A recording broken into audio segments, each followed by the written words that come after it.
So what does a Sonos update mean? Now on my channel, you'll see that there's a lot of running numbers like Sonos update 14.1, 14.2, 15.x, 16.x. So what do they all mean? Now, like buying a modern car, especially like a Tesla, you don't just buy the hardware, you buy the software and the over-the-air updates that come in the years following. It sometimes adds new features that you never had when you first bought the speaker or the car. And notably for Sonos case, they added dual sub setup, which is amazing.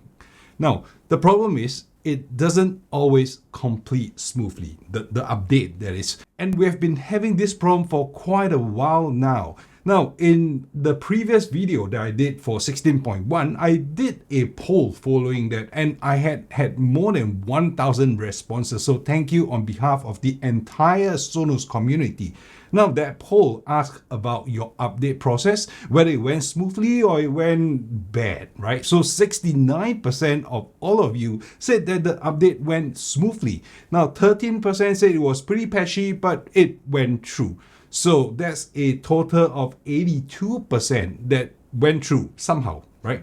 And 2% of you spent hours fixing it after, and 1% was catastrophic in nature, meaning to say it probably breaks something. 1% chance is probably 1% too much anyway. But strangely, 14% of you were not updating. So why is that so? Well, we were scared that the sound would have problems after that. 14.12 nerfed the sub output when TruePlay was turned on. And maybe you don't need new features and you don't want to break what isn't broken. Now, the main problem being that Sonos, you cannot choose to roll back the version after you do an update. There is no choice for you. And you can't even choose the version that you want to go to. So if you are at 15.6, for example, you can't choose whether you want to go to 15.7, 15.8, or 16.1. Now, we want to know what actually happens in a Sonos update. Now, we've had some insight from Keith from Sonos. He posted in the Reddit, he said that, no, don't worry, because it's the same as his system. They know, and Sonos is aware, that the process for updating isn't as great as it's supposed to be. So they will continue to fine-tune this. Now, he gave some insight on what actually happens during an update. Now, when the update is triggered, it is downloaded and is applied to all the speakers. Now, all your speakers will reboot as part of that process. Now, different speakers will have different reboot times, and generally, the older players take a little bit longer because of slow processor, less RAM, and less memory to begin with. And not to mention that you have to actually reconnect to the network. Now, in the next step, the controller is then looking for the players as they turn on and reconnect to the network. And that's the process where it says it's finishing up. So the update has been applied and they're trying to see, are they coming back online? So if all the speakers report that, hey, they're all online, then the controller will report saying that update done. Now, when the controller doesn't get a response from all the speakers, it will hit a timer and it says, hey, there's a problem here. And that's when, maybe that 13% of you probably have to retry that again. So you click try again or check later and it says no update found, because all the speakers given longer than the timer has timed out actually has completed the update. So it is successful and it has been reconnected the second time you try again. So if you had a smooth setup that completed successfully recently, let us know in the comment section down below. Let's discuss this. Now, it also means that this process can potentially break a system, and that's probably what happened to 1% of you. I don't know how catastrophic is catastrophic, but there is a possibility, right? When you are trying to move things around, especially for the older speakers, where they don't even have enough storage, you need to download the firmware and you need to unpack it. You may not have enough storage to actually hold the entire file. So you're going to move things around. And while you're moving things around, it could be moving the kernel. And when the kernel gets moved about, there is a chance that you don't get to write it back and things screw up. I would suggest that you can turn off the auto update until you check what others like myself or the whole community here has to say. Now, I promise every time Sonos releases a new update, I will put a poll out there so that you can always come back to check the poll to see whether people are having any issues or having any trouble with the update. Right now, I would say 69% plus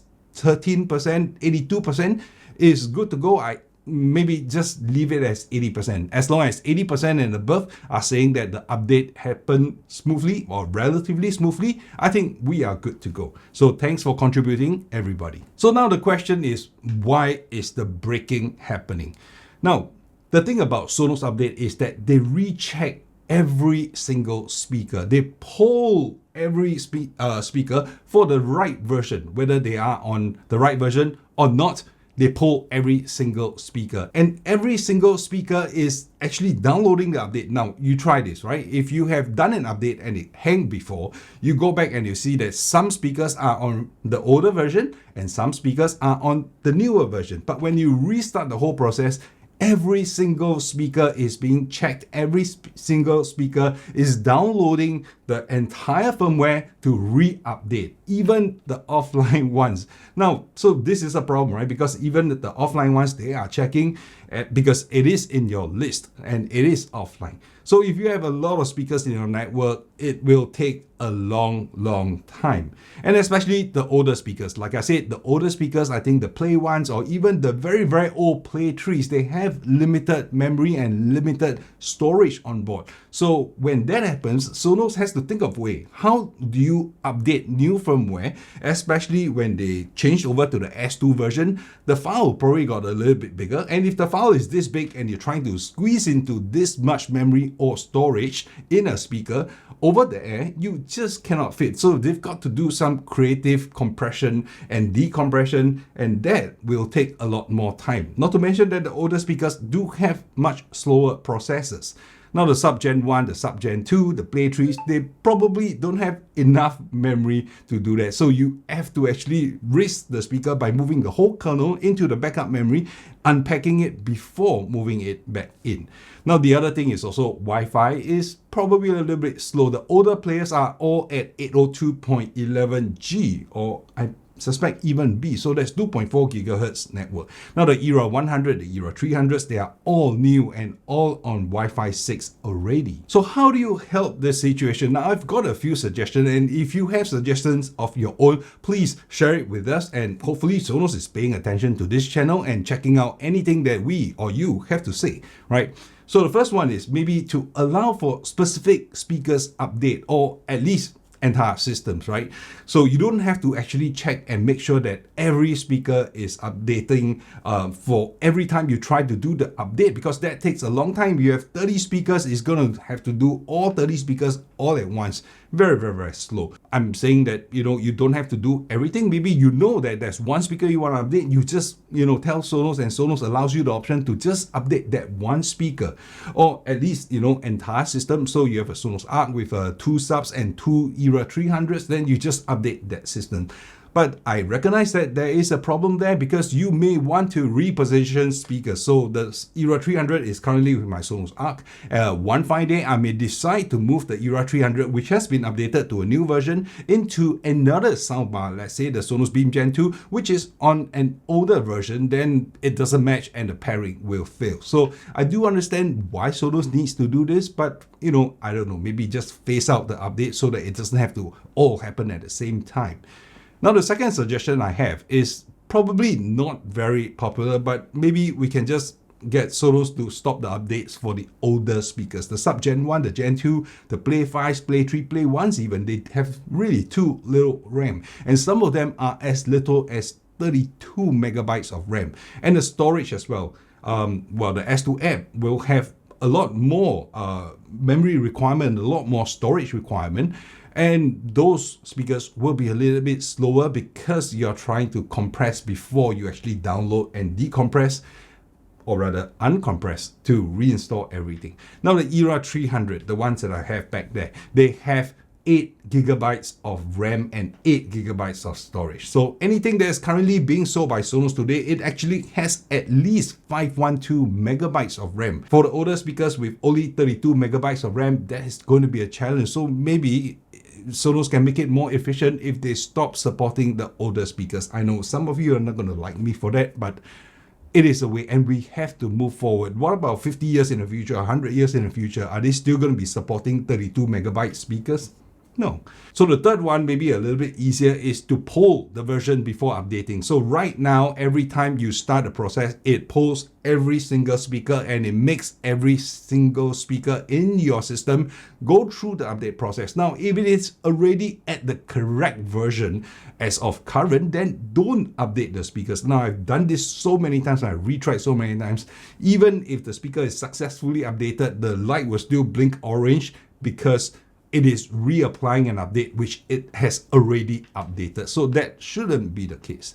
Now, the other one is to turn on the auto update. So auto update, you can set it at a time that is right in the middle of the night, so you don't actually have to wait around for the update to happen. So you can just let the system take its own time during the hours when you're sleeping, 3, 4, 5 hours, however much you sleep, and it will just do the auto updating. So when you wake up, it comes in and the update is already applied. It can take its own sweet time to go through the update.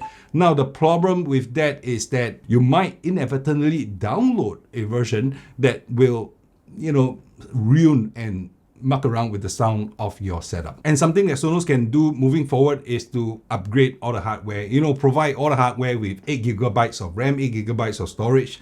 Well, it's going to drive up costs, and it's probably going to cost quite a bit because you probably have to replace the entire logic board, because most of this RAM and storage is soldered into a SoC, system on chip. So you probably have to replace the whole thing in the older speakers in order to speed up the update process. So probably not the most viable thing to do.